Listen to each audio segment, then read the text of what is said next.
En l'an 2148, tout a basculé.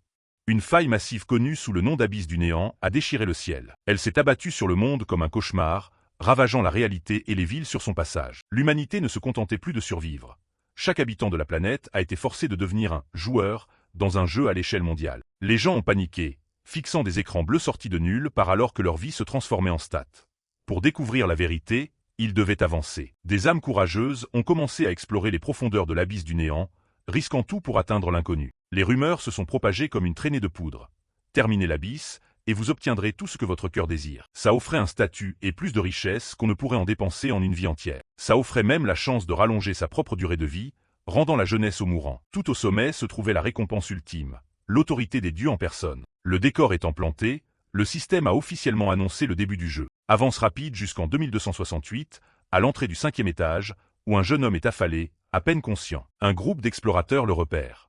Ils assument direct que c'est juste un charognard de bas étage qui n'a pas trouvé de groupe pour le carry. Fan Jian s'approche et lui lâche un gros coup de pied dans les côtes, lui disant qu'il ne peut pas pioncer ici. Les yeux du jeune homme s'ouvrent, révélant un regard vif et perçant qui ne colle pas du tout avec un charognard. L'un du lève les yeux et demande faiblement en quelle année on est. Fan Jian se marre, lui disant qu'on est en 2268 et se foutant de sa gueule en le traitant de bouseux crasseux qui connaît même pas les bases. L'un du prend une grosse claque en réalisant le truc. Il a été hors jeu pendant 100 piges.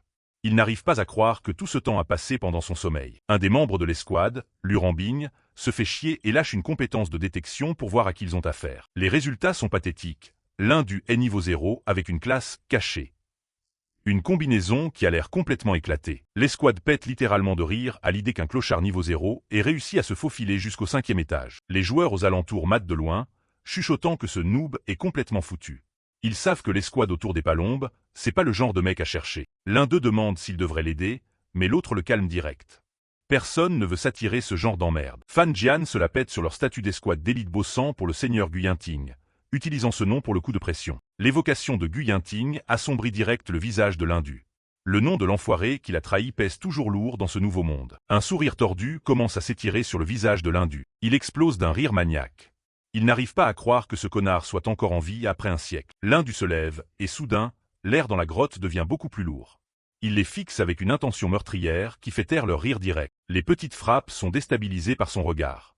Il y a une intensité là-dedans qui n'a rien à voir avec un niveau 0. Se sentant manquer de respect, Fan Jian dégaine son épée, prêt à montrer à ce minable à quoi ressemble un vrai écart de niveau. Il balance sa lame dans un large arc de cercle, visant à découper l'Hindu sur place. Un claquement métallique retentit quand l'Hindu attrape l'épée à main nue, stoppant l'élan net. D'un seul mouvement, sans forcer, il brise la lame et broie le bras de Fan Jian.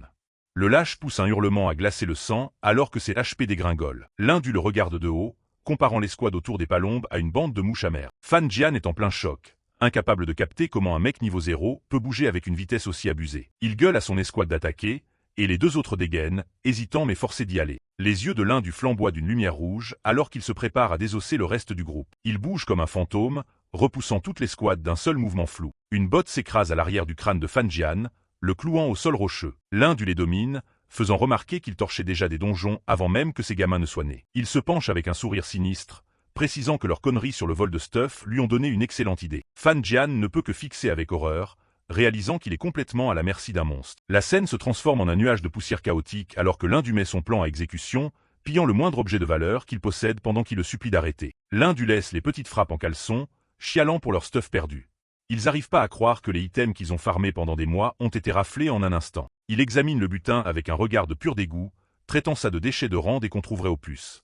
Il hallucine qu'un simple collier de rang s'évaille près de 200 pièces d'or avec cette inflation de malade. Alors qu'il s'apprête à se barrer, une jeune fille avec des couettes argentées l'interpelle. Il ne se retourne même pas, considérant juste que cette rencontre, c'est toujours mieux que rien. Sukinju a regardé tout le combat et est clairement impressionné.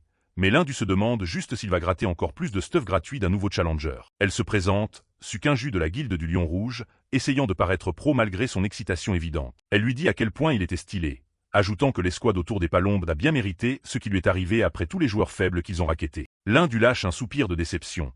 Il espérait vraiment qu'elle venait chercher la merde pour pouvoir la dépouiller aussi. Il continue de tracer sans hésiter, laissant la recruteuse lui courir après en gueulant de l'attendre. Elle le supplie de ne pas partir si vite, lui offrant tout, d'une place dans son équipe jusqu'à de la thune et des infos de haut niveau. Elle touche le gros lot en balançant le nom de Guyinting, ayant capté sa réaction à ce nom près de l'entrée. Elle prétend en savoir pas mal sur le « dieu de la pureté » et ses exploits légendaires au fil des années. Et bingo! L'indu s'arrête net avec un regard acéré, soudain très intéressé par la moindre info qu'elle pourrait cracher. Coupure sur une grotte humide où le sol est déjà jonché de cadavres de loups massifs. Un loup démoniaque de niveau 18 bondit hors des ombres, les yeux brillants d'une lueur orange sauvage en grognant. Sukinju hurle pour le prévenir. Mais l'indu a déjà bougé avant même que les mots ne sortent de sa bouche. Ses yeux s'illuminent d'une aura bleue glaciale, sa concentration s'aiguisant alors que le monstre réduit la distance. D'un seul mouvement fluide, il tranche à travers plusieurs loups d'un coup, ne laissant que des traînées de lumière dans son sillage. Sukinju reste sans voix, checkant ses propres stats d'assassin niveau 34 et réalisant que ce noob est, d'une manière ou d'une autre, plus rapide qu'elle. Elle hallucine sur la quantité d'XP qu'ils ont farmé en juste une après-midi. C'est plus que ce que son équipe entière amasse en une semaine d'habitude. Elle exige de savoir comment un niveau 0 peut avoir autant d'expérience au combat, soupçonnant même qu'il utilise un item pour cacher sa vraie puissance. Un autre loup tente sa chance par derrière, plongeant droit sur la tête de l'indu, la gueule grande ouverte. Sans même se retourner, l'indu enfonce sa lame dans la gueule de la bête, la séchant sur le cou. Il lui dit de la fermer et d'en venir au fait, lui rappelant que s'il l'aide à farmer des compos, c'est uniquement pour les infos qu'elle lui a promises. Sukinju fait la moue alors qu'il s'éloigne, lui balançant qu'il est beaucoup trop impatient pour son propre bien. Elle lui demande de but en blanc s'il a une dent contre Gu Yinting, se rappelant sa réaction de tout à l'heure. Elle mentionne l'avoir entendu dire que le top player l'avait baisé, mais l'idée lui semble presque impossible. Elle explique que Gu Yinting n'est pas n'importe qui.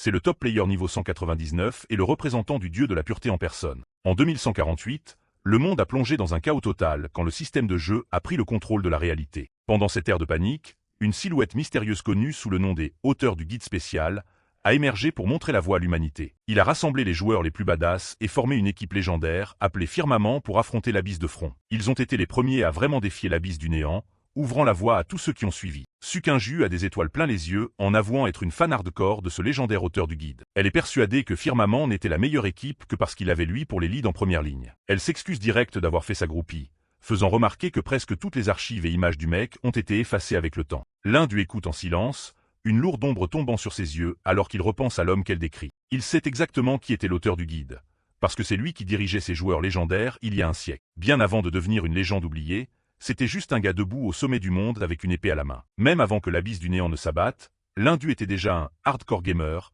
qui passait sa vie à doser des mondes virtuels. En fait, il a été le premier mec au monde à clear un jeu dans sa difficulté ultime, gagnant ainsi un vœu unique de la part du système. À l'époque, il pensait que c'était juste un putain d'easter egg planqué par les devs pour le meilleur joueur. Une pop-up est apparue sur son écran, lui demandant d'entrer le désir le plus profond de son cœur comme récompense. N'ayant rien de mieux à foutre de sa vie, il a fait le vœu pour déconner que le monde réel devienne aussi intéressant qu'un jeu vidéo. Le doigt de l'indu s'abaisse vers le clavier, convaincu que tout ce système n'était qu'un petit délire de développeur. Depuis un balcon en hauteur, il regarde une lumière bleue aveuglante s'abattre sur la ville, signant la fin du monde tel qu'il le connaissait. Il fait un pas en avant, sa simple pantoufle écrasant un petit caillou alors que l'énergie bleue commence à crépiter autour de lui. Il reste bouche bée dans un rare moment de pur choc alors que le ciel lui-même semble se fracturer et réécrire la réalité. L'écran fond au noir sur une réalisation glaçante.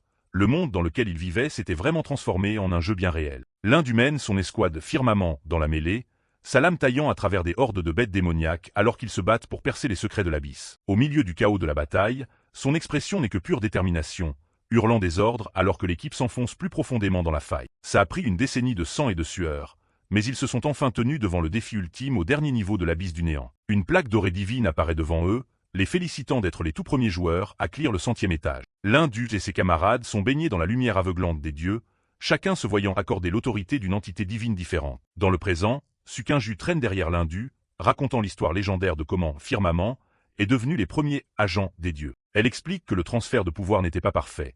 L'afflux soudain d'autorité divine a provoqué une surcharge d'énergie catastrophique. Une silhouette fantomatique du capitaine de l'escouade est montrée en train d'être déchiquetée par la lumière dorée, alors qu'il se serait sacrifié pour sauver son équipe. Les yeux de l'indu flamboient d'une dangereuse lueur rouge, sa voix tombant dans un ton sourd et glacial, alors qu'il répète les conneries qu'on vient de lui raconter. Sukinju hoche frénétiquement la tête, se couvrant la bouche en confirmant que c'est l'histoire balancée par les 6 seigneurs survivants. Un dégoût total envahit le visage de l'indu en réalisant qu'ils ont même fait péter un monument aux morts pour le gars qu'ils ont trahi. Leur discussion est coupée nette par une secousse massive qui fait exploser un panache de poussière et de roches dans les airs. De l'obscurité émerge un cauchemar terrifiant. L'araignée des ombres, un boss caché niveau 55 qui rôdait dans les ténèbres. L'indu ne bronche même pas, son esprit toujours bloqué sur sa promesse d'empaler la tête de Gu Yinting sur ce foutu mémorial. Sukinju est pétrifié de trouille, s'égosillant sur le fait qu'un boss de haut niveau popille à un étage aussi bas. La patte massive et dentelée du monstre s'abat violemment, et Sukinju supplie désespérément l'indu de bouger. Une onde de choc d'énergie bleue et blanche explose sous la frappe de l'araignée, et Sukinju craint le pire en hurlant le nom de l'indu. L'indu reste planté là, parant le Kuizi à une main, tout en se plaignant que Sukinju lui casse les oreilles. Il regarde l'araignée des ombres avec un air blasé, se rappelant que c'est lui qui a pondu le tout premier guide stratégique du monde sur son espèce. Il se fout de la bête qui compte toujours sur son habitude cramée de lancer des attaques surprises après toutes ces années. Avec une accélération soudaine, il fracasse l'assaut initial du monstre, son poing enveloppé d'une faible aura bleue. L'indu se tient droit au milieu de la grotte, un sourire suffisant aux lèvres alors qu'il se prépare à exploiter chaque mécanique qu'il connaît par cœur. L'araignée des ombres lâche un rugissement assourdissant, ses multiples yeux rouges brillant d'une intention meurtrière alors qu'elle prépare sa prochaine attaque. Elle balance une décharge d'énergie concentrée, mais l'indu est déjà un flou, esquivant le projectile les doigts dans le nez. Il glisse sur le sol rocailleux, expliquant que l'araignée est pratiquement aveugle et ne se fie qu'aux vibrations de l'air pour pister ses proies. Le gros arachnide tourne la tête, captant la perturbation mais incapable de griller la position exacte de l'indu. L'indu capte que tant qu'il maintient sa vitesse actuelle, il peut complètement brouiller les sens de la bestiole. Frustré, l'araignée active sa compétence mortelle, tranchant de la toile, remplissant toute la caverne de rayons d'énergie croisés. Les rayons de lumière violette entaillent la roche, mais l'indu danse entre eux avec la grâce d'un PGM. Sukinju grimace et se protège la tête, persuadé qu'ils vont tous les deux finir en rondelle. L'indu enchaîne des saltos qui défient la gravité, son corps se faufilant à travers la toile laser mortelle sans une seule égratignure. Il jette un regard en arrière à la bête avec un sourire moqueur, soulignant que bien que les dégâts du skill soient massifs, sa faille est flagrante. L'araignée ne peut que bugger d'incompréhension alors que l'indu se tient parfaitement immobile entre les rayons, ayant déjà mémorisé chaque pattern fixe. Il soupire avec une fausse déception, disant au boss qu'il n'a pas amélioré ses strates d'un poil depuis leur dernière baston.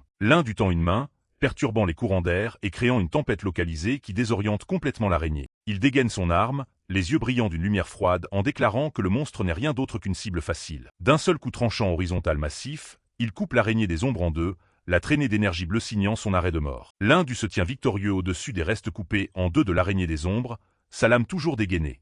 Sukinju observe de loin, complètement scotché par la fin soudaine du combat. Une goutte de sueur coule sur le visage de Sukinju alors qu'elle fixe l'indu avec des yeux écarquillés. Elle a du mal à croire à la vitesse et à la précision de ses mouvements. Dans un flashback flou sur les débuts du monde, Sukinju se rappelle des contes sur le légendaire auteur du guide. La façon dont l'indu se tient, entouré de la même énergie féroce, rend la connexion indéniable dans sa tête. Baigné dans la poussière retombante et l'énergie résiduelle du combat, l'indu dégage la présence d'un vétéran top tiers. Malgré son pseudo-bas niveau, il a l'allure du maître qu'il a été. Dans une petite aparté comique, l'indu explique le simple point faible biologique de l'araignée à une Sukinju perplexe. Elle ne peut que bégayer en réponse, son cerveau ramant pour traiter les détails techniques. L'incrédulité de Sukinju déborde alors qu'elle gueule sur le fait qu'il a pris 0 dégâts d'un boss niveau 55. L'indu s'accroupit simplement près de la tête du monstre, demandant si elle pensait vraiment qu'un fight aussi basique serait difficile. Elle lève les bras au ciel de frustration, s'exclamant que pour des joueurs normaux, un boss comme ça c'est une putain de condamnation à mort. L'écart entre leur perception de la difficulté est gigantesque. L'indu se relève l'air de rien, faisant tourner une patte d'araignée tranchante et cramoisie entre ses doigts. Il a l'air de s'en foutre royalement du trophée légendaire qu'il vient de drop. Il balance la compo rare vers Sukinju, lui disant que c'est la pièce d'amélioration spécifique qu'elle cherchait. Il ajoute que ses grosses stats d'agilité en font un fit parfait pour une classe assassin. Sukinju rattrape la patte d'araignée des ombres avec des mains tremblantes, les yeux rivés sur la notification de l'outrare. Elle capte que cet item n'a jamais drop pour elle avant parce qu'il était planqué derrière un boss qu'elle ne pouvait pas voir. Le loot distribué, l'indu tourne les talons et commence à s'enfoncer plus profondément dans la grotte. Il déclare que leur partenariat temporaire est arrivé à sa fin logique. Sukinju lui court vite après, son choc initial remplacé par un besoin désespéré de le recruter. Elle le supplie d'envisager de rejoindre la Guilde du Lion Rouge, promettant qu'ils peuvent négocier le salaire qu'il veut. L'indu ne ralentit même pas, lâchant un refus sec par-dessus son épaule. Il fait un geste dédaigneux de la main, lui disant qu'on se captera plus tard avant de disparaître dans les ombres. Sukinju reste pétrifiée, des sueurs froides coulant alors qu'elle sent une pression écrasante émanant de sa silhouette qui s'éloigne. Elle ne peut s'empêcher de se demander qui est vraiment l'indu et quel genre de monstre elle vient de croiser. Atteignant l'entrée du 6e étage de l'abysse du néant, l'indu profite enfin d'un moment de silence. Ses pensées dérivent vers son objectif principal, trouver et se venger de Guyinting et de ses autres traîtres de potes. Il invoque son interface numérique d'un coup de poignet, le visage devenu sérieux.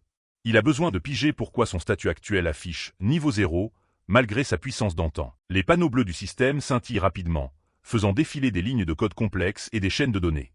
Une série de messages s'affiche, indiquant que le système a détecté une anomalie majeure dans son profil de joueur. Une boîte d'alerte rouge vif écrase soudainement l'affichage, clignotant avec un message d'erreur critique. Le système est apparemment incapable de calculer ou d'afficher les valeurs spécifiques de ses attributs. La fenêtre de statut final est un bordel de points d'interrogation, n'affichant aucune donnée pour sa classe ou ses stats de combat principal. Seul son nom et le mystérieux statut NIV.0 reste visible. L'Indu se tient seul dans le couloir caverneux, le menton posé dans la main alors qu'il contemple ses résultats chelous. Le silence du 6e étage n'est ponctué que par le léger bourdonnement de son interface buggée. Il se dit que bien qu'être niveau 0 soit un handicap de malade, le fait que tout son profil soit planqué est encore plus inquiétant. Il essaie de rationaliser la situation, mais le manque d'infos le rend fou. Son calme apparent finit par craquer alors qu'il hurle dans le vide, les bras écartés d'incrédulité. Il exige de savoir où sont passées ses vraies stats et pourquoi le système fait en chier. Comme pour répondre à son coup de gueule, l'écran de statut bleu commence à se déformer et à glitcher avec de violentes interférences rouges. Un gros point d'exclamation d'alerte apparaît, signalant que le système entre dans un état critique. Toute l'interface vire à un rouge sombre et menaçant, complètement bouffé par une alerte massive à l'échelle du système. Les données se perdent dans un océan de bruit numérique, laissant la vraie puissance de l'Indu comme un putain de mystère. L'Indu fixe avec incrédulité alors que des grésillements rouges commencent à glitcher partout sur son interface. C'est clair qu'il n'est pas face à une erreur système normale. Un sceau rougeoyant s'illumine sur son bras, et une voix commence à se foutre de sa gueule directement dans sa tête. Elle le traite de morveux ingrat, se demandant s'il pensait vraiment que son interface s'était animée toute seule. Le sceau rouge flotte devant lui comme un œil qui le guette. La voix lui dit qu'il a besoin d'une piqûre de rappel concernant le contrat qu'il a signé à l'époque. Une douleur fulgurante explose soudain dans son cou, le faisant se plier en deux et s'agripper la gorge. On dirait qu'on le marque au fer rouge de l'intérieur. Quand il retire sa main, une marque rouge lumineuse est gravée de façon permanente dans sa peau. La voix lui dit de pas s'en faire. C'est juste la preuve de leur deal. Debout dans une mer de données rouges, l'Indu capte que ses souvenirs de sa chute n'étaient pas une putain d'hallucination. La voix l'avertit que la marque est inoffensive, à condition qu'il n'essaie pas de défier son maître. Ses pensées reviennent un siècle en arrière, juste après que son équipe l'a trahi. Il se rappelle de sa chute dans la zone de la mort, tout au fond de l'abysse. Alors qu'il dégringolait dans le vide, la réalité elle-même semblait se désintégrer en code brouillé et données brutes. C'est là qu'il est tombé sur la vraie source de la transformation de la Terre. Dominant tout le reste se trouvait le coupable. L'entité démoniaque massive responsable d'avoir transformé le monde en un jeu mortel. Voici Ymir, un dieu littéral et un putain de gros problème. Juste devant lui se tient l'Indu, qui ressemble à une fourmi en comparaison. Le grand gaillard flotte simplement là avec une barre de vie à 100%, l'air complètement gavé. L'Indu le fixe d'en bas. Il y a un truc chez ce monstre qui lui semble familier. Puis il capte pourquoi. C'est le même boss secret qu'il a éclaté à l'époque où ce monde n'était encore qu'un jeu vidéo. Il n'en croit pas ses yeux. Il se souvient d'avoir fait le vœu de rendre le monde aussi marrant qu'un jeu, mais en voyant l'abysse du néant se pointer en vrai, il se dit qu'il a tout foutu en l'air. Ymir ne bouge pas. Il plane juste là pendant que sa barre de vie reste bloquée à fond. Le dieu lâche un sourire glauque, montrant une gueule pleine de dents acérées. L'Indu se marre. La situation est tellement dingue qu'il ne peut pas s'en empêcher. Il commence à concentrer de l'énergie dans sa main. Dieu ou pas, il est prêt à en découdre. Sa propre santé s'effondre, déjà sous les 5%. Il claque sa compétence intrépide pour bloquer ses HP et rester dans la course. Il enchaîne avec frappe éclair, poussant sa vitesse dans le rouge et doublant ses dégâts critiques. Puis il lâche berserk, explosant ses limites de stats et triplant sa force. Il se lâche avec frappe des 1000 lames, une tempête de coups d'épée qui commence à déchirer l'armure d'Ymir. Il a une seule règle, si ça a une barre de vie, il peut le buter. Il frappe le dieu de tous les côtés, ses lames devenant un flou de lumière rouge. Il met absolument toutes ses forces dans l'assaut. Il recule, cherchant son souffle. Ymir est couvert de blessures rouges incandescentes, il a l'air d'avoir pris une sacrée rousse. Ça a marché. La santé du dieu est tombée à un minable 8%. Mais l'Indu ne crie pas victoire. C'était un peu trop facile. Soudain, une énorme secousse ébranle toute la zone. Ymir lève doucement la main. L'expression de l'Indu change. Quelque chose cloche vraiment. Le dieu pointe directement sa propre barre de vie. Il tapote les chiffres avec son doigt. Le 8% commence à glitcher et disparaît en clignotant. Il est remplacé par un truc bien pire. Un symbole d'infini. Ymir sourit, pointant le nouveau chiffre comme si c'était une bonne blague. L'Indu commence à suer. Santé infinie? C'est de la putain de triche. L'échelle du combat vient de changer complètement. Ymir tend son énorme main. Une énorme onde de choc percute l'Indu, le balançant à travers le vide. Des messages d'erreur clignotent de partout. Ses buffs sont dissipés de force, et il crache du sang. Il s'écrase lourdement au sol, sa santé chutant à presque zéro. Ymir se contente de sourire. Il ne forçait même pas avant. Il jouait juste avec sa proie. L'Indu galère ne serait-ce qu'à bouger, toussant ses poumons sur le sol. Mais là, il commence à ricaner. Il n'a pas encore dit son dernier mot. Il lève les yeux avec un sourire ensanglanté. Il lui reste une dernière carte à jouer. IL active, Echo Terminal. Ça crame ses stats et ce qui lui reste de vie pour forcer une frappe massive et inesquivable. Un pilier de lumière jaillit de la poitrine de l'Indu, visant directement Ymir. Le sourire suffisant du dieu disparaît enfin alors qu'il hurle de douleur. L'explosion finale fissure les fondations mêmes de l'espace. Les alarmes hurlent que les données de base sont critiquement endommagées et que tout va s'effondrer. L'Indu tombe à travers le vide, son corps déchiqueté par l'énergie. Même le dieu Ymir n'y résiste pas. sa forme se désintégrant alors qu'il est forcé de se mettre en sommeil. L'Indu flotte dans l'abysse numérique qui s'effondre, saignant de partout et luttant pour rester conscient. Dans ces derniers instants, son esprit dérive vers la trahison qui a tout déclenché.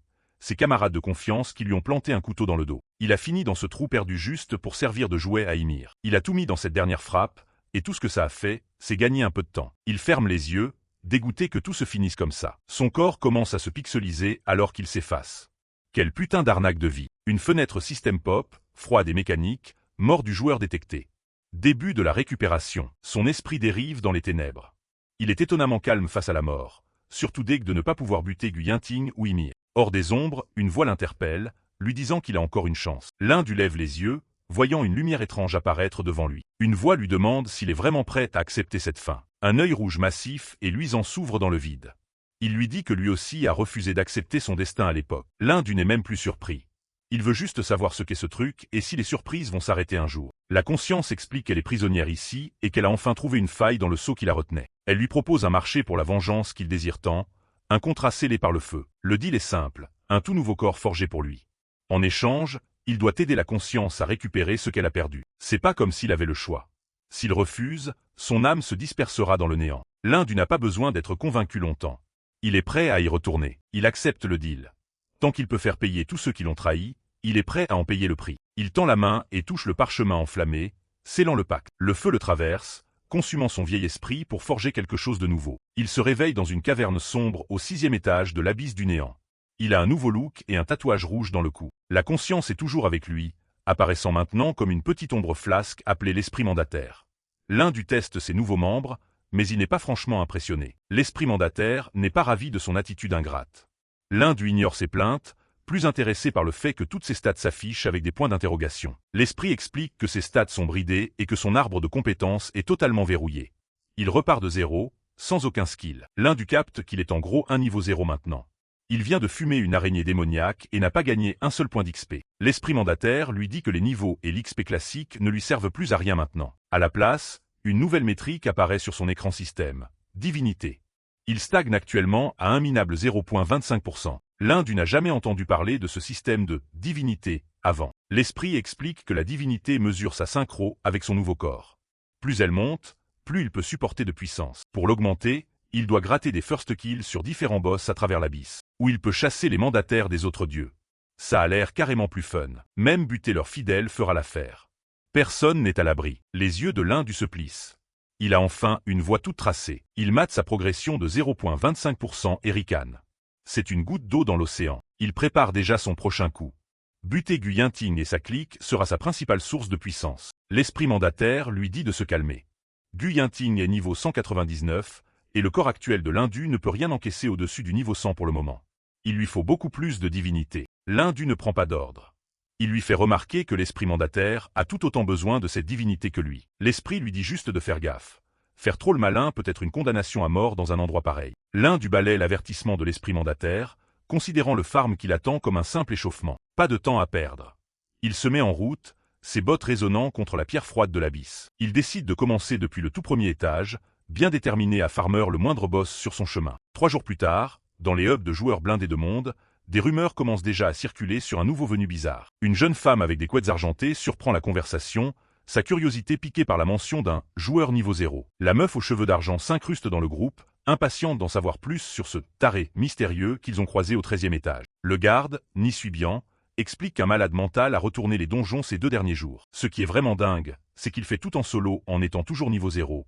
Un exploit normalement impossible. Le garde capte que la description colle parfaitement avec le gars connu sous le nom de l'Indu. La meuf aux cheveux d'argent a du mal à croire qu'il ait déjà atteint le 13e étage en si peu de temps, surtout en solo. Pendant ce temps, au 19e étage de l'abysse du néant, l'Indu fait face à un gardien de pierre géant massif de niveau 40. Le mastodonte écrase son poing rocheux, mais l'Indu est déjà en l'air, sortant easy de la zone d'impact. Il atterrit avec grâce sur le bras de la créature, l'air de s'ennuyer. Avec un sourire en coin, il dégaine son épée, prêt à expédier ce combat vite fait. Il taille à travers le géant de pierre avec une précision chirurgicale, laissant un réseau d'entailles bleu lumineuse dans son sillage. Malgré la victoire, l'Indu est frustré.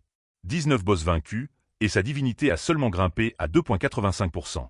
L'esprit mandataire coupe sa réflexion pour lui annoncer un nouveau skill. Un deck de cartes de compétences pop devant lui. Il reconnaît Frappe des 100 lames de son ancienne vie, tandis que Clairvoyance est inutile pour un mec qui connaît déjà les points faibles de tous les monstres. Le troisième skill, pillage, attire son attention.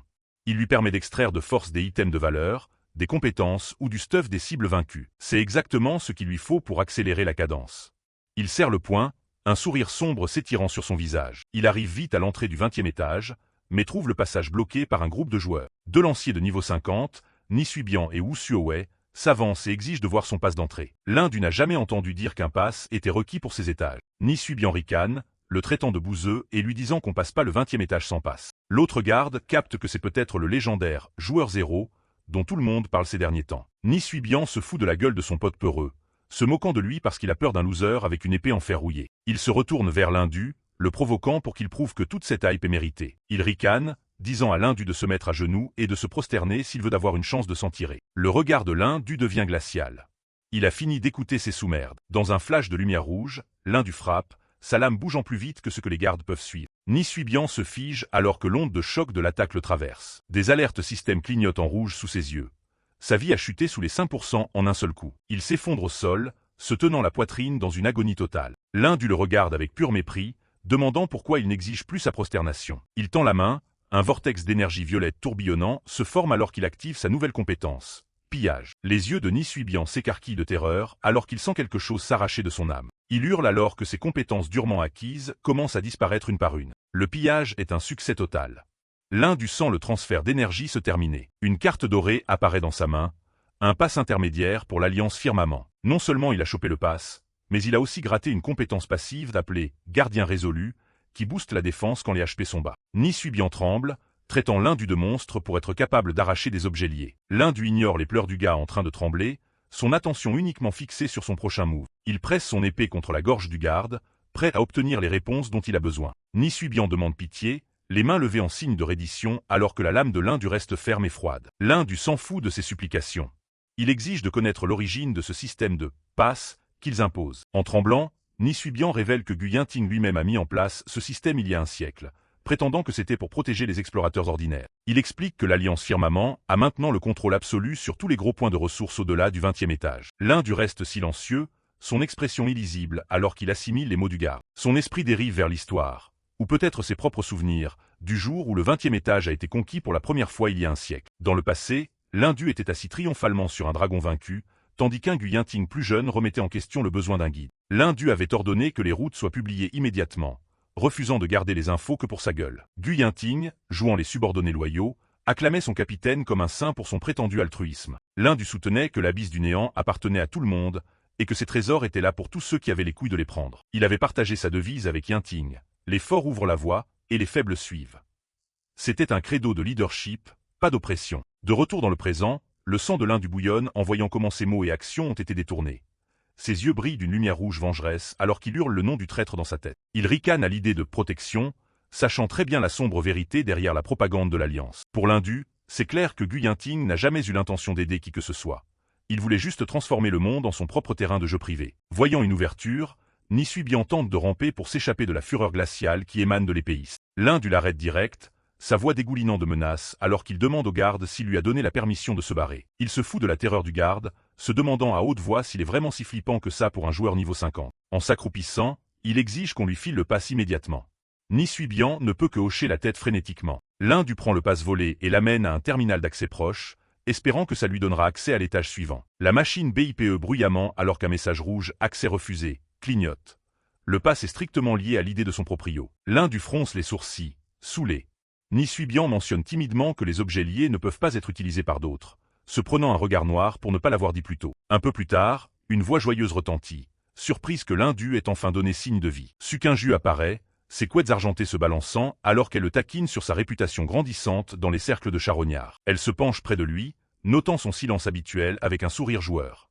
L'Indu se contente de la fixer en retour, déjà concentrée sur son prochain objectif. Sukinju s'impatiente et lui fait signe d'approcher. Elle lui fait un grand accueil à la branche de l'Alliance Firmament, expliquant qu'il gère tout, du commerce d'items à l'évaluation du stuff des joueurs. Elle devient curieuse et demande à l'Indu ce qui l'amène ici si soudainement. Il lâche juste un sourire énigmatique en réponse. L'Indu avoue qu'il cherche juste à refourguer du loot qu'il a ramassé. Le hall des services de l'Alliance Firmament.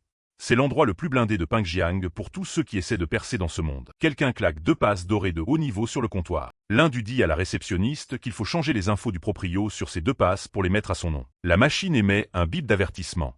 La meuf est perplexe. Ces passes sont déjà liées à quelqu'un d'autre. Elle demande où il les a chopées, mais l'indu n'est pas d'humeur pour une séance de questions-réponses. Il lui dit qu'il est pressé et de juste faire le foutu transfert. La réceptionniste réplique direct. Voler des objets liés est une violation majeure, et elle ne va pas enfreindre les règles pour lui. Avant que ça ne parte en vrille, Sukinju s'interpose pour calmer le jeu. Elle prétend que l'indu est un mercenaire d'élite que sa guilde a engagé pour une mission classée. La recepcioniste se fije. La guilde du Lion Rouge, c'est pas un nom qu'on ignore. Un seul coup d'œil au badge de la guilde et elle sait qu'elle a affaire à du lourd. Elle change immédiatement de ton. On cherche pas la merde avec la guilde indépendante la plus puissante du jeu. Elle leur dit de la suivre pendant que Sukinju dit à l'indu d'arrêter d'attirer l'attention. Effacer les données d'un pass est normalement impossible, mais ils feront une exception puisque la guilde se porte garant. Mais d'abord, l'indu doit enregistrer son identité dans leur système. Le monde est divisé en 7 rangs. Les niveaux 1 à 20 sont les charognards, coincés au rang fer. Le bronze, l'argent et l'or suivent, avec le platine réservé aux élites au-dessus du niveau 110. Plus le rang est élevé, plus tu as de pouvoir et de thunes. C'est une hiérarchie stricte. Et puis il y a les joueurs d'autorité, les mandataires des dieux qui jouent selon des règles complètement différentes. Ils l'amènent à un authentificateur de rang fer. Ce truc coûte une blinde et est censé être infaillible. Il n'a jamais planté une seule fois. Il peut identifier avec précision n'importe qui en dessous du niveau cent. Tout ce qu'il a à faire, c'est poser sa main sur le scanner. Sukinju lui chuchote dit à les molos. S'ils pètent la machine, ils sont graves dans la merde. L'indu s'avance, l'air complètement imperturbable. Il pose sa main sur le pad pour lancer le scan. La machine commence à mouliner, mais l'écran est un bordel de glitch et d'interférences. Des boîtes d'alerte rouges inondent l'écran. Un truc cloche carrément. Le système n'arrive même pas à commencer à analyser ses stats. C'est une erreur totale. Soudain, tout l'authentificateur enlame et explose dans un flash de lumière. La fumée remplit la salle. Tous les joueurs dans la pièce sont figés par le choc. La réceptionniste est par terre, terrifiée. Cette machine était censée gérer même les experts top tiers. Suinju lâche un soupir.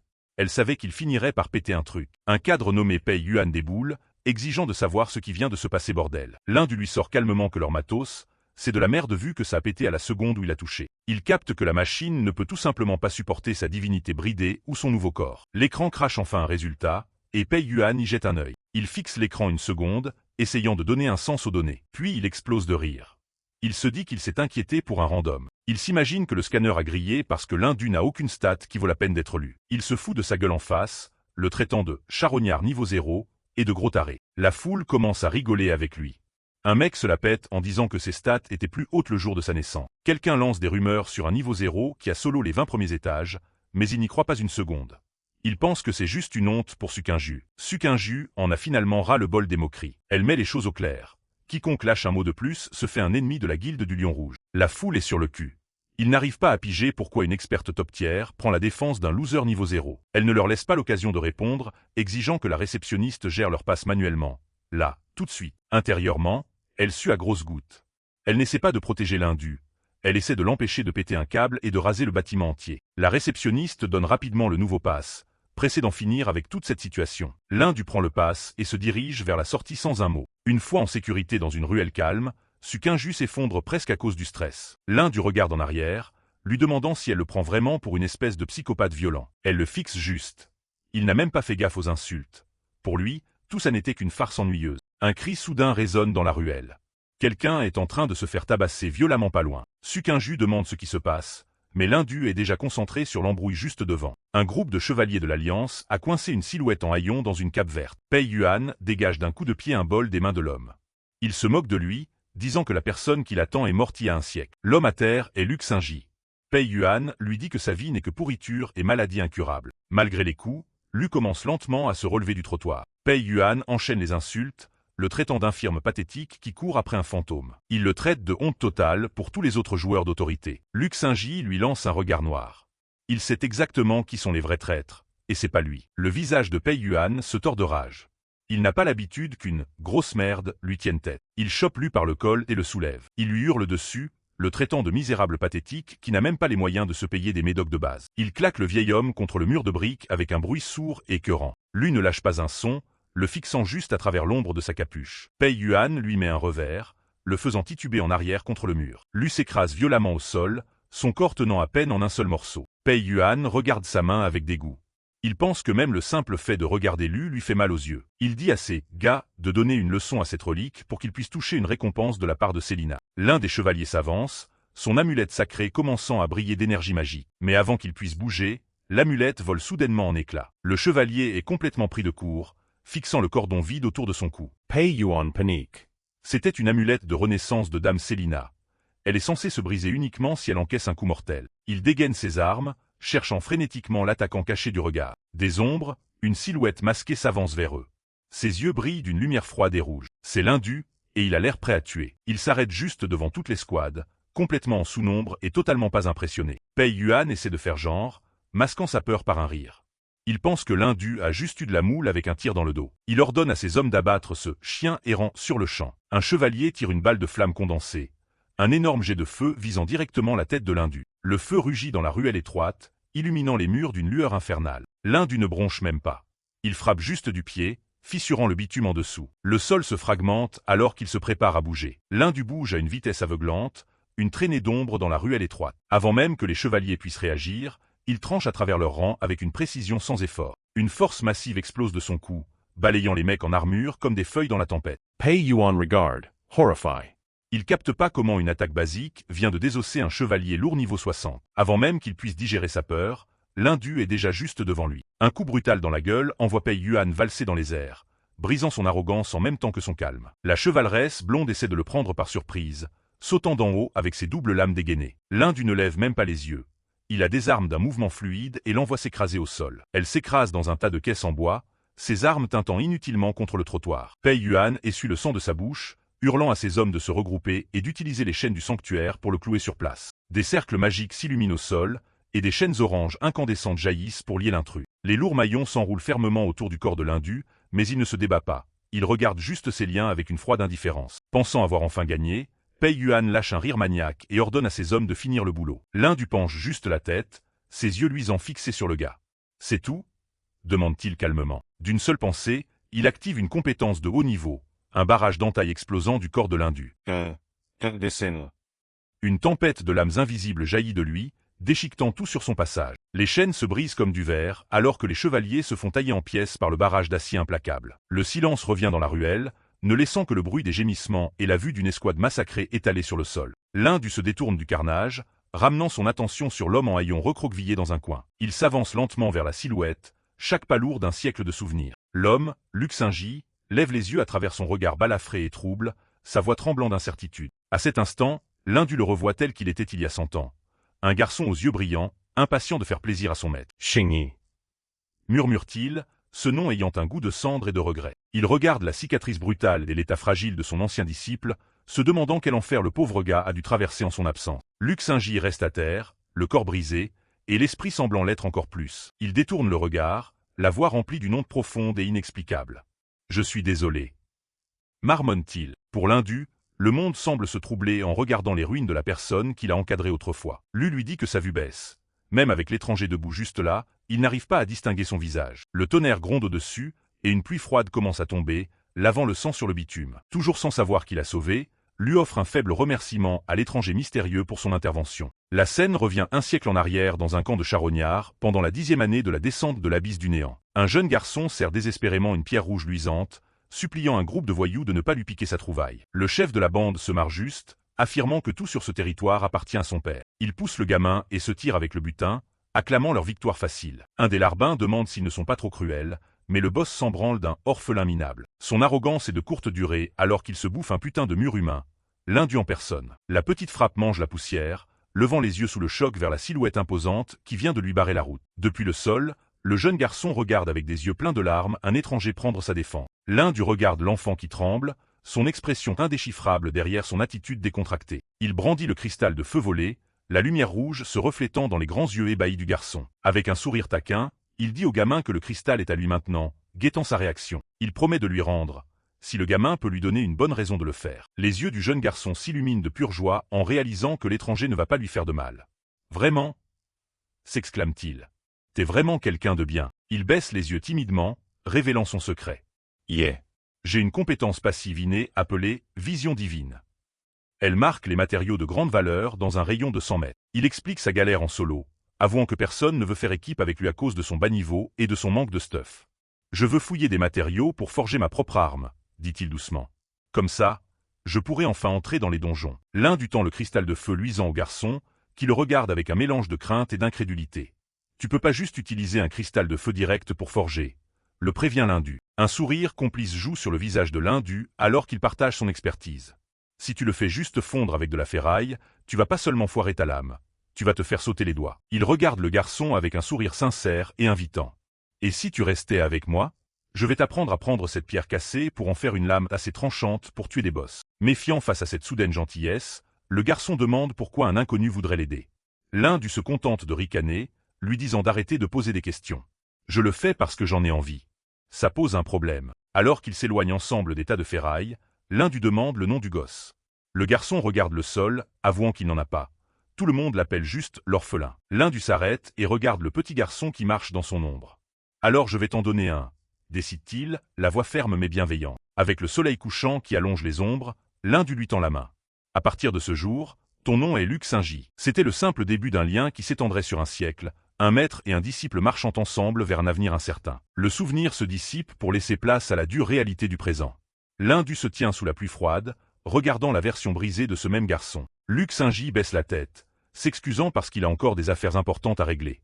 L'Hindu l'arrête, la voix teintée d'inquiétude en lui posant des questions sur ses blessures horribles et la perte de sa vue. L'homme lui offre juste un sourire las, trempé par la pluie. « Merci de vous en soucier », dit-il, le cœur visiblement lourd de ses propres fardeaux. Quelqu'un de très important pour moi a disparu. Je l'ai cherché, et j'ai fini par me mettre en travers du chemin de certaines personnes. Il se tourne pour partir, admettant que c'est lui le responsable de la plupart de ses propres souffrances. L'Hindu le regarde s'éloigner, le bruit de ses pas éclaboussant dans les flaques d'eau. L'Hindu baisse légèrement son masque, les yeux remplis d'une douleur profonde et silencieuse. « Très bien », murmure-t-il, laissant partir son disciple pour le moment. Il regarde la silhouette de lui s'éloigner, s'estompant dans l'obscurité de la ruelle. La pluie est forte. Faites attention sur la route, lance-t-il. Luc Saint-Gy s'arrête une brève seconde, offrant un court signe de tête avant de disparaître sous l'averse. L'Hindu se tient seul sous la pluie, ses pensées étant un vrai tourbillon de conflits. Il voulait dire à Saint-Gy qui il était, lui demander ce qui s'était passé pendant son absence, mais le timing est juste trop mauvais. Il capte que dans son état actuel, lui est trop fragile pour supporter le poids du passé de l'Hindu ou des ennemis qu'il s'est fait. Il ne peut pas le replonger dans ses vieilles rancunes. Il connaît trop bien son disciple. S'il lui posait des questions sur ses blessures maintenant, lui ne lui dirait jamais la vérité. Son attention se reporte sur la boue, où l'un des chevaliers, le larbin de Célina, essaie désespérément de ramper pour fuir la scène. Le sbire est furax, incapable de croire que quelqu'un ait vraiment osé aider le vieux croulant. Il se jure de tout rapporter à dame Célina dès son retour. Avant qu'il ne puisse ramper d'un centimètre de plus, une lourde botte s'écrase sur sa main avec un craquement répugnant.